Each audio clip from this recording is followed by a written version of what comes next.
Hello and welcome to iitiansgateclasses once again. So we are in greedy techniques right now. Let's start with our first problem, which is job sequencing. Okay. So first we need to define the problem. What kind of problem considered as job sequencing problem, which we can solve using greedy technique. Okay. So our problem is job sequencing. Okay. And you can consider it with deadline also. So you are given with a deadline for each job. You have to finish it before it.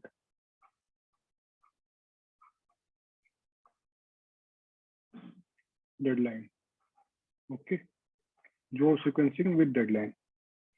So now you are given with a certain number of jobs.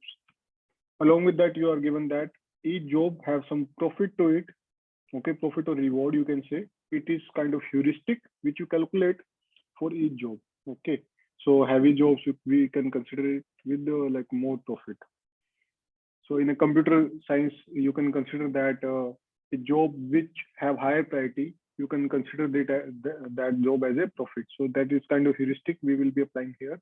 And for each job, we also have given a deadline that job has to be finished before that deadline. But before moving to that, these are the constraints for this thing, that for all the jobs, it will be done by a single CPU.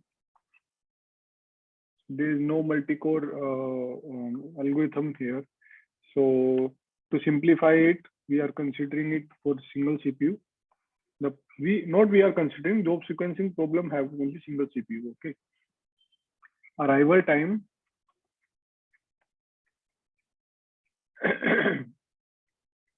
of every job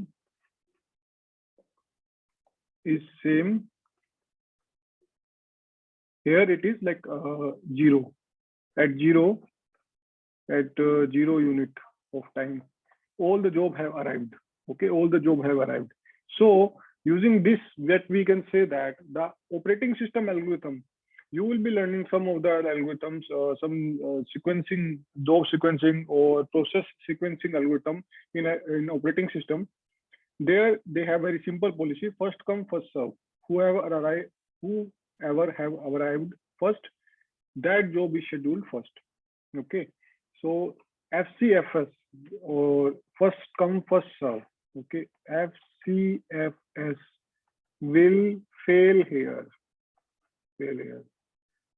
Right? Because all the jobs are arriving at the same time. So first come, first serve is failed. Okay. The next thing is, third point is, for every job, the running time is, for every job, running time as per the greedy problem, it is considered as 1 unit. Running time is equal to 1 unit only. So there is also one algorithm in operating system which is called shortest job first. Okay, shortest job first. Now, if all the jobs are having same running time or same CPU time, so shortest job first will also fail, like shortest job first. SJF.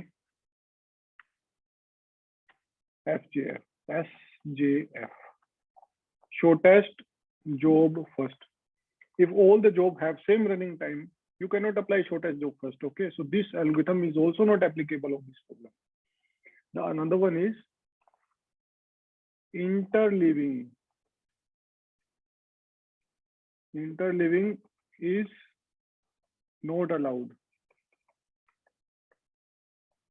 Or you can say that preemption. Preemption is not allowed.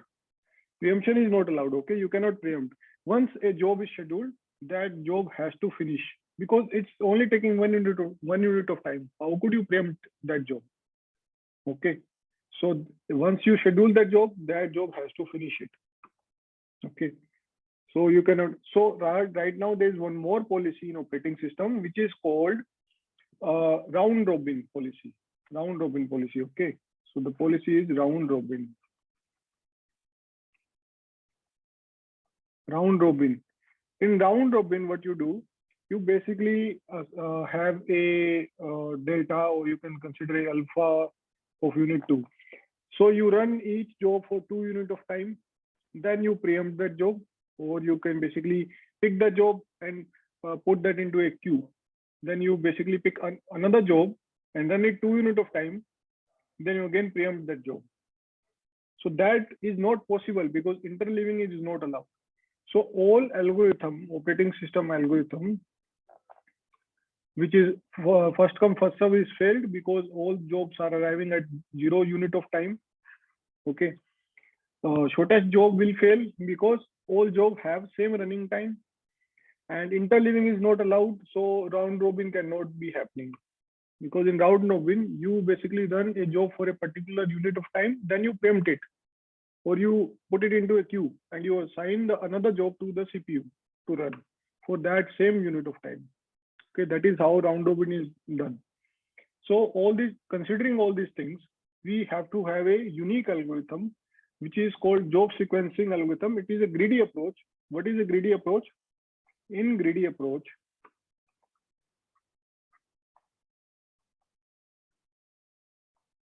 greedy approach, we have some solution space. Okay, solution space. We have some solution space. Okay, for a given problem, you can have n number of solutions.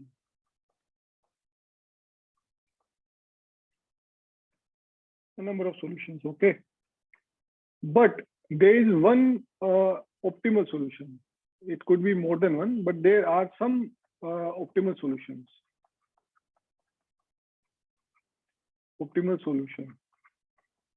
Okay, based on input, it could be optimal. Based on input, it could be optimal. Okay, optimal means that for a given problem, there could be several solutions. For example, it will take order of n square time. Some solution can take order of n log n time. Some solution can take order of n time. So out of this solution, we know that this one is best. This one is best. Okay, because this is taking least time. So that can be called as optimal solution. Optimal solution. Okay. So in all the solution space where all the solution lies, we have a optimal solution. Okay. So in greedy algorithm, we are mainly focused on the for a given problem, if we have optimal solution. Okay. For a given input, we say that okay, this solution works best. So that will be considered in greedy approach. Plus greedy approach, one more property it have, one more property, that we only care about current step. Current step. Greedy approach only cares about current step, whichever it's running. So using this algorithm, job sequencing algorithm, I will be explaining how you can consider a solution as a greedy solution. Okay, because we don't care about the past or future or some memory we are considering. No, we just care about the current solution, current step, and we apply the same algorithm for this step and in upcoming step and upcoming step. Right. So let's say that we have jobs, something like this. The jobs are given like J1. I'm naming this job as J1, J2, J3, J4, J5, J6, and J7. These jobs we have. And profit. Okay. So for a given job sequencing problem, we have to maximize the profit. This is a maximization problem. Maximization problem. Right? We have to maximize the profit. Okay. So right now the profit is 25. If we run this job, we will get a profit of 25.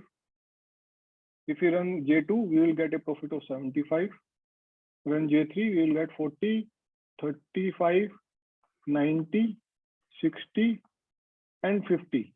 We'll get this much profit. And there are deadlines also. That this J1 has to be finished before 2 units of time. Time is starting from 0, 1, like 1, 2, 3, Time is running like this. Okay. So before this 2 unit of time happens from 0 to 2, this job has to be finished between 0 to 2. The execution time of each job is 1 unit only. Okay, remember this. We have already discussed this. The execution time for every job running time is 1 unit. And the J2 has to be finished before 6 unit of time. J3 has to be finished before 4. And this is 3, this is 4, this is 2, and this is 6. So this is given to us. Okay, this is already given. Now, how can we maximize the profit? So the algorithm says that, okay, for visualization purpose, let's draw the line. This is 6.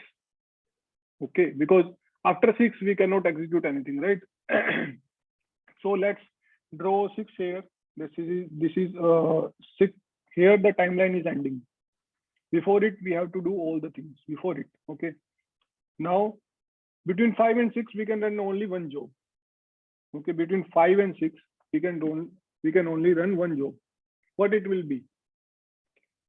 So whoever is finishing, whoever job have the deadline 6, or you can say that maximum deadline. It could be 5 also. If there is no job with 6 deadline, we will consider all the jobs with 5 deadline. Whoever job have a deadline of 6, or you can say maximum deadline. Here the maximum is 6. Okay, whoever have a deadline of 6, out of those jobs, consider only the maximum profit job. Now we have 50 and 75. 50 and 75. Now 75 is the maximum. So we will say that, okay, this will give us 75 profit, and we will schedule J2. J2 will run between 5 and 6. J2 will run between 5 and 6. Okay. Why? Because the deadline of J2 is 6. Deadline of J7 is also 6. But if we schedule J2, it will give us more profit, which is 75 compared to 50. Yes, we will always start from backward. Now for 5, what all candidates do we have? For 5, what all candidates do we have? Let's create a queue. Create a queue, or you can say candidate array. Candidate array.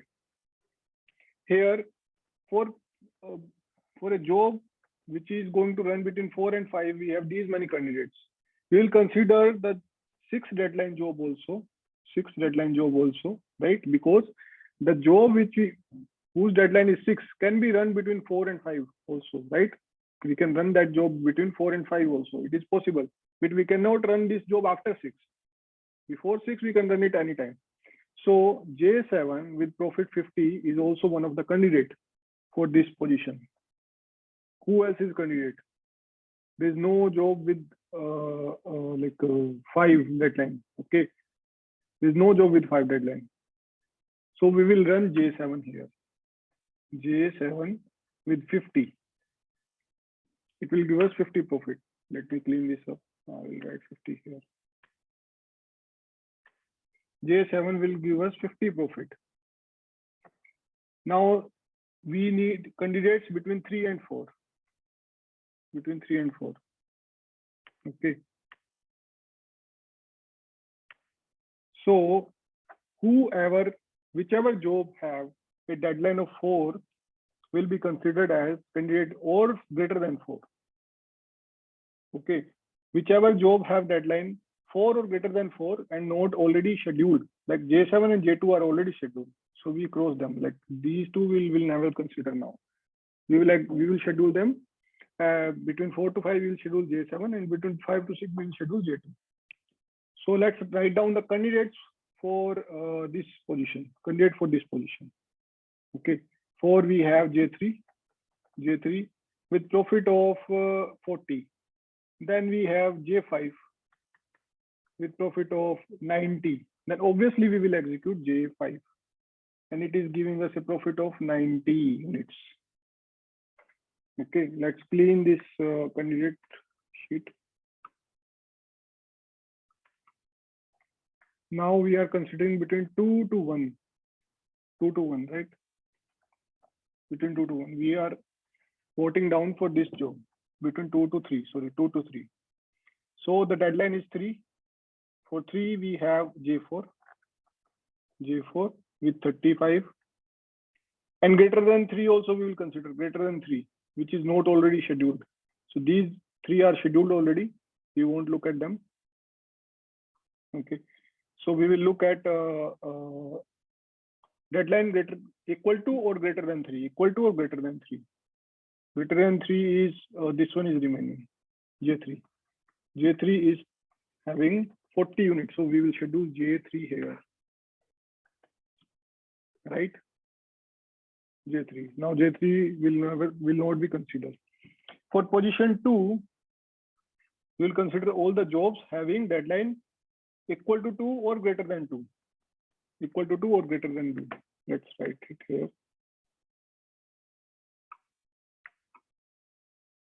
Equal to 2 or greater than 2. So equal to 2, we have J1 with 25 units and J6 with 60 units. And we haven't scheduled J4 also, okay, which is greater than 2. J4, 35. Obviously, this is great. This is greater. 60 is greater. So we will schedule J6 with 60 units. Now, what all candidate do we have for deadline 1? J6 is already scheduled. Deadline 1 or greater than 1, these 2 only. Okay. So J4 have greater profit or larger profit. So we will write J4 here with profit 35. Now, if somebody asks you using job scheduling algorithm, what is the total profit? That profit will be the maximum profit, which is 35 plus 60 plus 40 plus 90 plus 50 plus 75. Okay, this is our total profit. So if you sum it up, this is 100 and 75 and 35 is basically 110. Okay, then we have 90 and this is 140. Okay, so if you sum it up, this will be 350. So 350 is the maximum profit. So there's one job remaining, which is this one. We were not able to schedule this job because the profit is less and it reduces the optimal profit. So here the algorithm is basically for a given position, this one, for a given position 6, consider all the jobs with deadline equal to or greater than 6, and out of those, consider the maximum profit job. Okay. Now, once you are running with 5, you will consider all the jobs having deadline greater than or equal to 5. Remaining jobs. Obviously, we won't consider J2, right? It's already scheduled. So in the remaining jobs, we will consider the deadline having jobs having deadline 5 or greater than 5. And we will consider the job having maximum profit, which is J7. And we go on and repeat the same step. Now, what is the time complexity? In worst case, this will always be order of n square. Yeah. Worst case, it will always be order of n square. So what you can do, you can follow the step like that. First, sort all the jobs with the profit, with respect to profit, like in descending order. It will take order of n log n, right? Once you shall sort it, here, if I sort the jobs in descending order of the profit, it will look like this. J1, sorry, it will look like this. First, we have J5 with 90 profit. Then we have J2 with 75 profit. Then we have, after J2, we have J2 75 and J6 with 60, J7 with 50, and J3 with 40, J4 with 35, and J1 with 25. Okay. Again, what we will do here, if you see that J5 have a time of 4, deadline is, okay, sorry, deadline is 4, this is deadline. J2, J6, J7, J2, 6, 2, 6, 2, J7 deadline is 6, J3 deadline is 4, J4 deadline is 3, J1 deadline is 2. Okay, so first we can sort them with respect to their profit in decreasing order. Okay, it will take order of n log n. We know that optimal algorithm for sorting will take order of n log n. Okay, now, sorry. Now what we can do, first we have to identify the like a maximum, you can say deadline, maximum deadline. So you have to go to in the deadline array. Okay, if this is stored in array, you have to go to in array and to identify maximum deadline, which is 6 now. Then once the 6 is sorted, you have to identify deadline greater than equal to 5, then greater than equal to 4. For each iteration, it will take n time, and we have n elements. If we have n elements, okay, for each position, to fill each position, even if we sort it using the profit, for each position to fill, it will take order of n. And if we have n positions to fill, it will take order of n square. Okay, so that's why the time complexity is order of n square. Now let's move on to next problem, which is knapsack problem. Okay.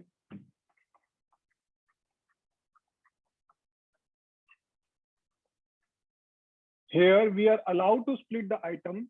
Okay, we are allowed to split the item. So what is the problem? That you are given with a knapsack, or you can consider it as a bag with some capacity. For example, let's consider its capacity with capital W. Capacity with capital W as 20. Okay, so we can fill it with 20 kg only. Maximum 20 kg item can be placed into this bag, else the bag will fall apart. And we are given with some objects, like one, this is object 1, this is object 2, this is object 3, and we are given with a profit associated with this object, which is 25 for object 1, 24 for object 2, and 15 for object 3. And we are given weight for each object. Object 1 weighs 18 kg, object 2 weighs 15 kg, object 3 weighs 10 kg. Okay, now what do we have to do? We have to fill this bag maximum as much as we can, like as much as we can with these objects. So we can basically split down the object. If we split the object, the profit will also get splitted. For example, if you are saying that I am going to take object 2 for example 12 kg only, so the profit will be not 24, it will be sorry, if I say that I'm taking only, let's take half of it, I'm taking only 7.5 kg of this auto object, then the profit will be 12, right? 12 units. It won't be 24. So this is the problem. You can split the objects, right? And you have to identify maximum profit. You have to identify the items that you are filling in the bag such that you will have maximum profit, and you cannot fill the bag beyond 20 kg. So for that, algorithm is calculate profit per kg, okay, per unit. So what is the profit of O2 per kg? It is 25 divided by 18, which is 1.3. For this is 24 divided by 15, which is equal to 1.6. If I take 1 kg of O2, I will get a profit of 1.6. If I will take 1 kg of O3, it will be 15 divided by 10, which is 1.5. So this object is providing least profit per kg. Actually, it's providing 25 profit unit. But per kg, this also weights very huge, like 18. Per kg profit is 1.3 only. Now, if I want to fill our bag, I will first try to fill bag with maximum profit object. So maximum profit is 1.6, and we have 15 kg here. Our bag capacity is 20. Okay, suppose this is our bag. Okay, it is 20 kg capacity. The 15 kg I will fill with O2 only. I will fill with O2, object 2, 15 kg. So how much profit do I have already in the bag? It's 24 profit do I already have. And how much space did I left with this bag? It is 20 minus 15, which is 5. Now, which object will I select to fill this remaining 5? I will select O3. Why? Because per kg, it's giving more profit. It's giving 1.3 only, it's giving 1.5. So I will fill it with 5 with this one. Okay, O3 only. And how much profit will I get? For 1 kg, I am getting 1.5. Okay, for 5 kg, I will get 5 multiplied by 1.5. Okay, which is 7.5. 7.5 profit I will have. Okay, from this item, from O3. And from O2, I already have 24. So the total profit will be 24 plus 7.5, which is 31.5. Okay, 31.5 is the profit. So it's easy, right? You just have to split. Okay, let's solve one more example. So you are given with weight as 27. Okay, objects given as there is object 1, object 2, object 3, object 4, object 5, object 6, object 7. We are given with 7 objects. These are all objects. Okay, let's see what is the profit. Profit for object 1 is 25. This is 35. This is 40. Okay, this is 15. This is 90. This is 35 for 06 and 65 for 07. And what is the weight of each item? Weight of each item is WI. Weight of each item, O1 is 2. For this, it's 11. For this, it's 5. For this is 2, 8, 3, and 6. So what is this is our problem. This is given problem. What is the first step? Calculate profit per kg. Sorry. Profit per kg. It can be given that this is the gram, 2 gram. Okay, so you will calculate profit per gram. Okay, this is profit per weight unit. It could be 1 gram unit. If this is a gram, you have to divide with gram. Okay, so 25 divided by 2 will be 12.5. 35 will be divided by 11, which is 3.4, I guess. Yeah. If you divide 40 by 5, it's 8. It's 7.5. And how much is this? 11.2, I think. Yeah. This is 11.6, and this is 10.8. Okay. Once this is done, you will sort the elements based on their profit. You will sort the element based on their profit. Okay. You will sort them. So I'm not sorting. Let's consider this is sorted such that the maximum profit element is on the first position. Okay. So the sorting will take order of n log n. Once the sorting is done, you will initiate the algorithm. Okay. So our capacity is 27. First, this element is giving maximum profit. So we will take all the weight of this one. Okay. This is which is only 2 unit. So our weight will be initially in the first step. The given weight is 27. We fill our bag with 2 kg with this item, order 1 item. Okay, so our current profit will be 25, or current weight will be 27 minus 2 equal to 25. The bag capacity now is 25. In the second step, we'll see which one is the second highest. This is the second highest. Okay, this is second highest. So we will try to fill our bag with as much as with this item. It's only 3 unit only. Okay, so our weight will be 25 minus 3, which is 22. Our profit will be 25 plus, because we added all 3 kg, it is 35. Okay, 35. In the third step, we will say that, okay, what is the third largest? This is the third largest. So weight will be, we will have 8, we will consider the whole 8 units, because bag capacity is 22 now. So it's 22 minus 8, which is equal to 14. Okay, and our profit will be 25 plus 35 plus 90. Now bag capacity is 14. 4. At fourth step, we will see that what is the next maximum. This is the next maximum. So we have 6 unit. So we'll consider all the 6 units, because bag capacity is 14, which is greater than this 6. So W will be 14 minus 6, which is actually 8. Okay, and current bag capacity will remain to 8. Profit will be 25 plus 35 plus 90 plus 65. Okay, let me add this up. So this is basically 40, 60, and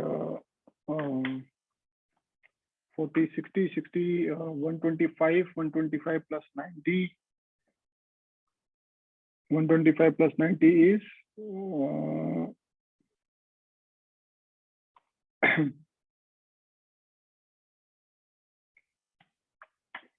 okay, so this is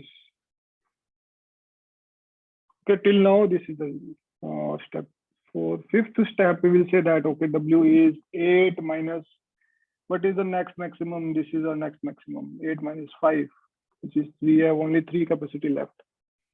Our profit will be 215.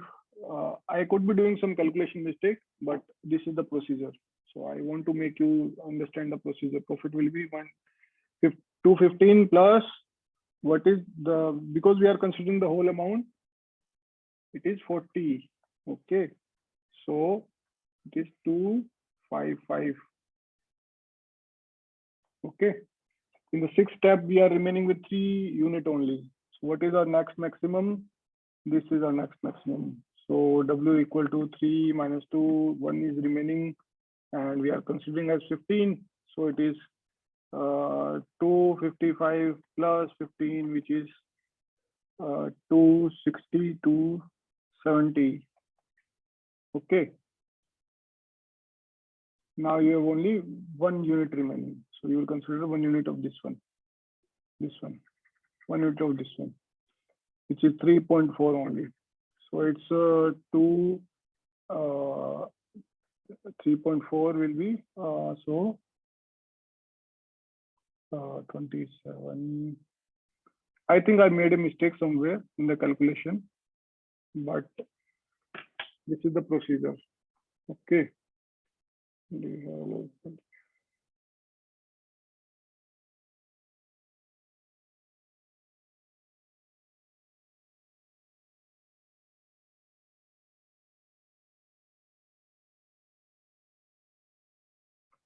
Okay, so 1 unit of this will be 273.4.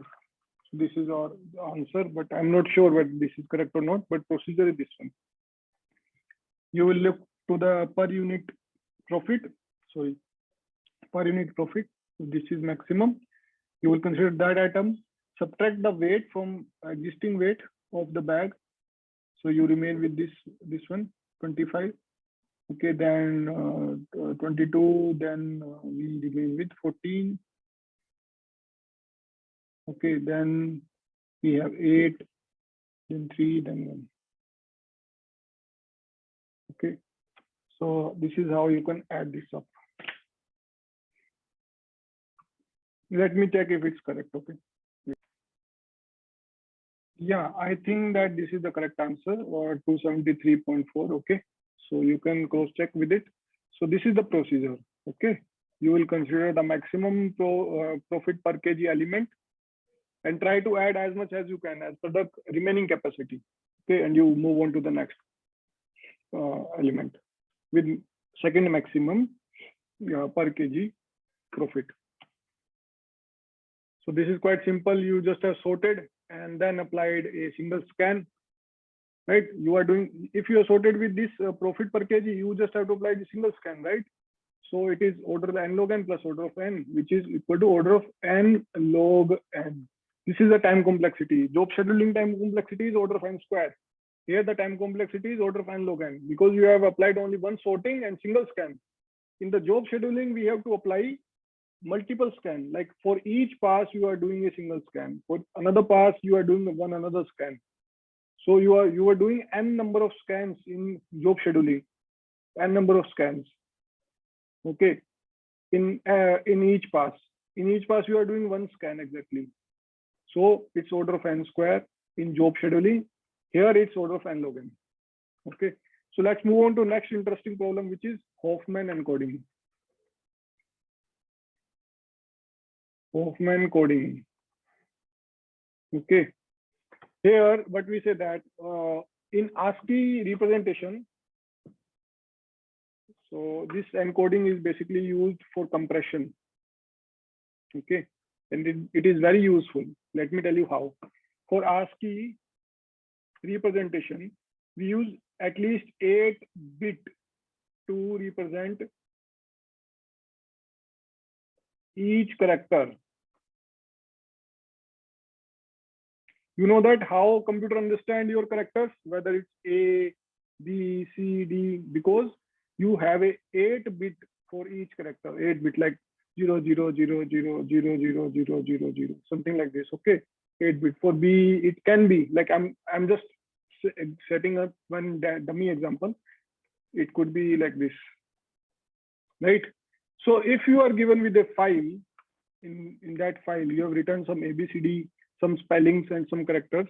Okay, if you are given with a file where you have A occurred 45 times, B occurred 10 times, C occurred 15 times, D occurred 25 times, E occurred only 2 times, and F occurred 3 times, right?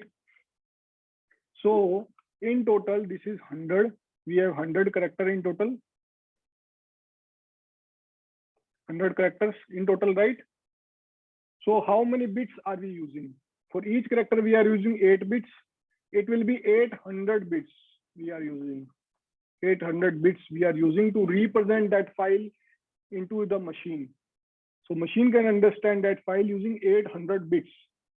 Okay, you can calculate it like this. For A, we are using 45 multiplied by 8, which is something.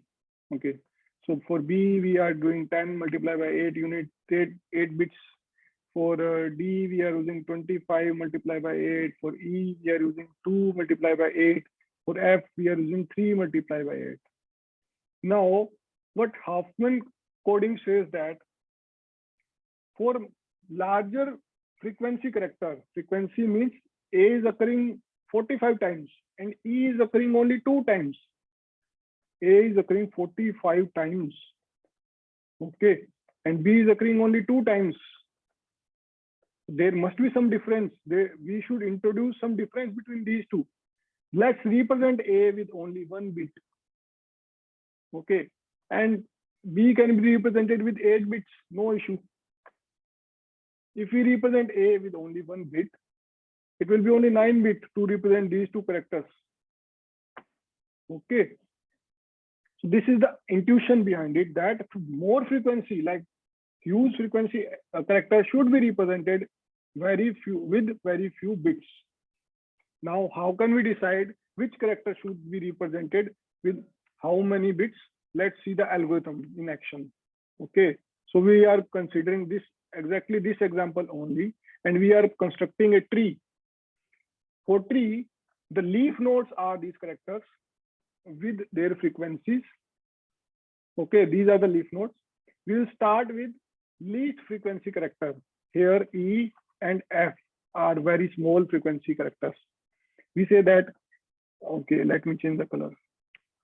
We say that, okay, F is having only two frequency, three frequency, E is having only two frequency, and we sum it up their frequencies, it will be some 5 frequency, okay, only 5 frequency we have. Then we consider another least frequency. So these two are already been done, okay. So this is the third least frequency. From the bottom, this is the third least. So we say that, okay, B is occurring 10 times,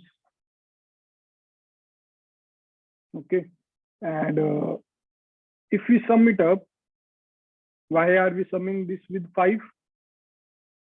We can sum B with C also, but C is 15, which is greater than 5. Okay, so we have to sum it up with 5, and its sum will be 15. Sum will be 15. Okay.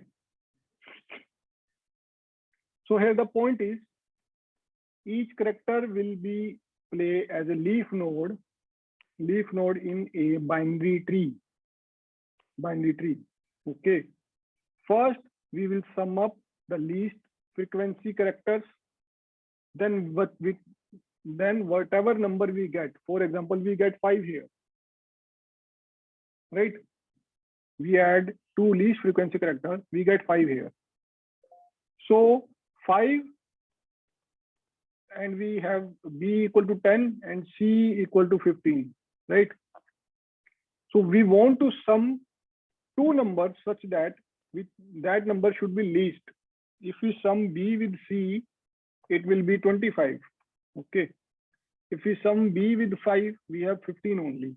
So we choose to sum this 5 with B. Okay. Once we add 2 least frequency characters, we get a number. Right? Now, if for example,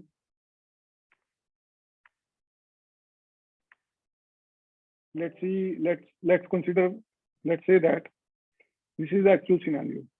But what if we say that B equal to 4 and C equal to also 4? If this was the case, we will first add these 2. We won't add with 5, because we are looking for 2 smallest number. We are looking for 2 smallest number in each sum. Here the smallest number are these 2, and it will add up to 8. Now we have to sum 8 and 5, because these are the smallest number between D, A, and these 2. Okay. So let me try, if I'm making it complicated, let me try another approach for you guys. First, let's draw down these characters again. A equal to 45 in increasing order. And then we have D equal to 25. Then we have D, after D we have C equal to 15, B equal to 10. Okay, F equal to 3 and E equal to 2. This is the frequency of characters. Okay. So right now our option is consider minimum frequency, 2 minimum frequencies. Consider 2 minimum frequencies. Okay, this is a step.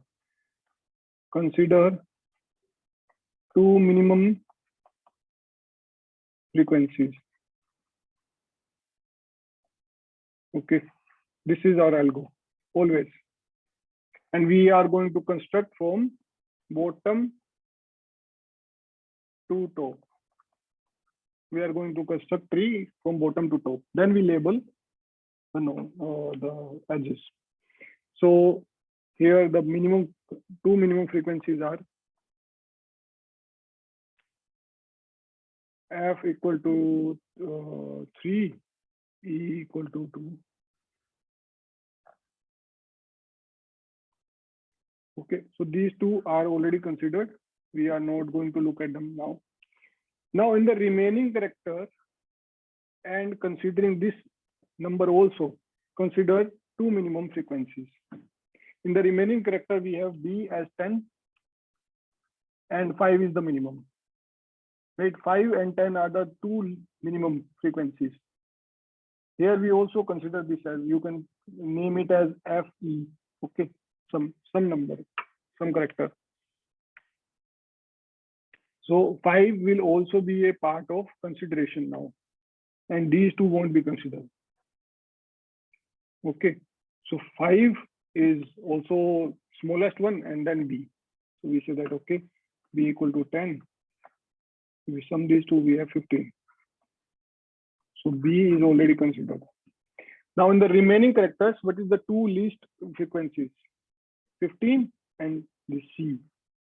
C equal to 15. And if we sum the frequency, it will be 30. Now in the remaining characters, which is the least frequencies? Okay. So it is basically 30 and D equal to 25. So you add these up. Add these two, which is 55. Okay. Now only two are remaining, 45 and 55. So A equal to 45, and we sum it up. And we have some root here with some value which is 100. Okay. So now we label the character with encoding. Okay, we will start from root.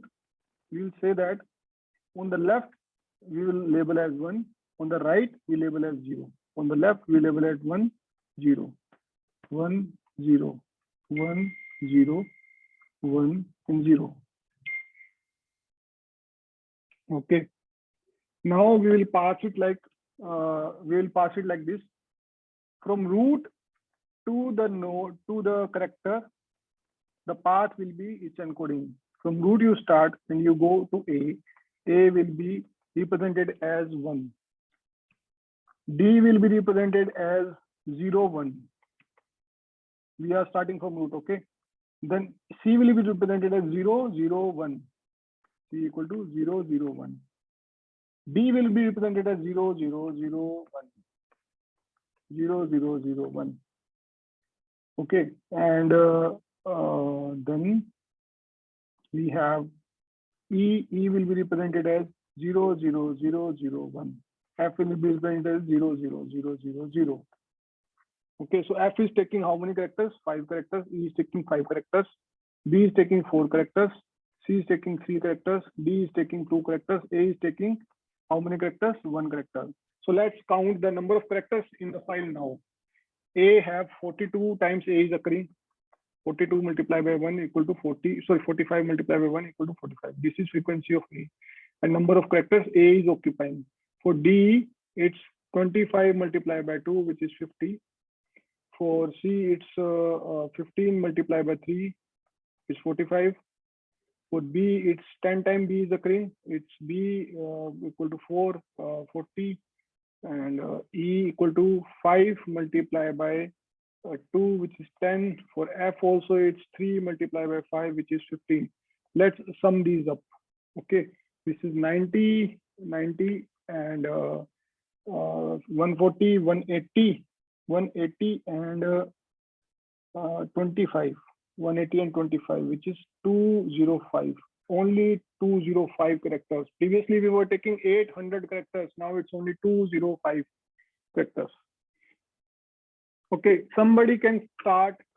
Somebody can also construct this tree as like this. Okay, A equal to 45, B equal to D equal to 25, C equal to 15, B equal to 10, E equal to 2, and F equal to 3. Okay, so somebody can construct this tree like this also. Like if they say that F equal to 3, E equal to 2, then we have 5 here. Okay, now out of 5 and the remaining one, which are the 2 minimum, including 5 here, if we include 5 also here, which are the 2 minimum, B and 5, right? So B equal to 10 and they sum it up like this, 15. Then in 15, if we include in these remaining 3 and 15, which is the minimum one, so they can say that, okay, C equal to 15, in 15 this is 30. So they can construct the tree like this also, okay? So then 30 and 25, D equal to 25 will be, this will be sum it up to 55, okay? Then we have, let me write it clearly. What?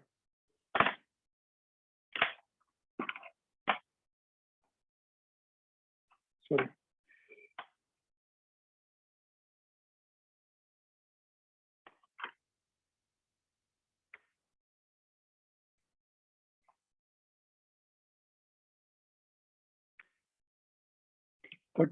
Here, what did we have? C equal to 15. Here we have D equal to 25, and it is 55. Then we have A equal to 45, and if we sum, it's 100 here. Okay, so you can name it like this also: 0 here, 1 here, 0, 1, 0, 1, 0, 1, 0, 1. Now we will start from root. These two A can be encoded as 0. If we look at D, this is 1, 0. So D can be 1, 0. C is 1, 1, 0. So C is 1, 1, 0. B is 1, 1, 1, 1. Sorry, 1, 1, 1, 0. B is 1, 1, 1, 0. And F is 1, 1, 1, 1, 0. F is equal to 1, 1, 1, 1, 0. C is 1, 1, 1, 1, 1. Again, number of characters are same. It's 5, 5, 4, 3, 2, and 1 character. Number of characters, sorry, not character, number of digits are same. Okay, number of digits is taking are same, but the representation is slightly changed. It means same. There is no difference at all. So somebody can build a tree like this or like this. It's the same thing. Okay, it's the same thing. The only thing is, if somebody asks you that, okay, if this is the encoding, tell me what is BA. So BA can be written as 11100. So how would you understand? You can see that B is taking 4 characters. So this is 4 characters and this is 1 character. So the thing is, here you are able to identify BA because nobody is prefix of anybody. No character is prefix of any character. 1110 is not prefix of any other character. If we represent A as 1 and B as 1110, you won't understand whether if I write 1110, it is 1110 or 1110. You won't be distinguish between these two, if it's a single character or these two characters are different. So you can distinguish only when a character encoding is not prefix of any other character. That's why they all lies on one side, right? Except the leaf, because here it doesn't matter. Right, having the same length, but here at the last of this, we can distinguish again. Nobody is prefix of anybody else. Right, so this is the crux of one encoding. Here also, if you can calculate the time complexity, like you are constructing a min heap first. You will construct a min heap. First step is construct min heap using this number of frequency, because we only like pop these two first from the tree. We will delete these two first and try to construct this much of the tree. Okay, so in min heap, the construction of min heap will take order of n using build heap algorithm. Using build heap algorithm, we can construct the min heap in order of n. Then we have 5, so we also push this 5 to that min heap. That will take log n log n time. So for each summation, like one summation is happening here, one summation is happening here, one summation is happening here, one summation is happening here. You will put this item into the min heap, and whichever are the two minimum, you pop those and try to do the summation. Right now, 5 and 15, 5 and 10 are minimum. Okay. So how many insertion are you doing? 1, 2, 3, 4, 5. For how many characters? 1, 2, 3, 4, 5, 6. So actually you will do n minus 1 insertion. So it will be n minus 1 log n. So the time complexity is order of n log n. Constructing the min heap will take order of n, but executing this algorithm and again pushing the sum to the min heap will take n log n time. So the time complexity for this algorithm is n log n. Remember this. Okay. Thank you all for today joining. In the next lecture, we will cover, we will try to finish this greedy algorithm, optimal merge pattern, which is very same. Optimal merge pattern is quite same as Hoffman encoding. You can check this up. I will again try to cover. Then we will move over to spanning tree. So maybe in next lecture, I will finish these greedy algorithms. Then we can move to dynamic. So here also, if you have seen that this knapsack problem, where the partial division of the item, the division of item weight is allowed, then it is a greedy technique. If it's not allowed, then this problem turned out to be 0, 1 knapsack. 0 means either the whole item, 1 means either the whole item, 0 means we are not considering that item at all. So that is dynamic. So this is the basic of dynamic programming or dynamic algorithms. We will also try to cover that up. So from next 1 or 2 lecture, I will try to finish this greedy algorithms. Then we will move to dynamic programming and some more tree-based and graph-based algorithms. Okay. Thank you all for joining. Let's see you in next lecture.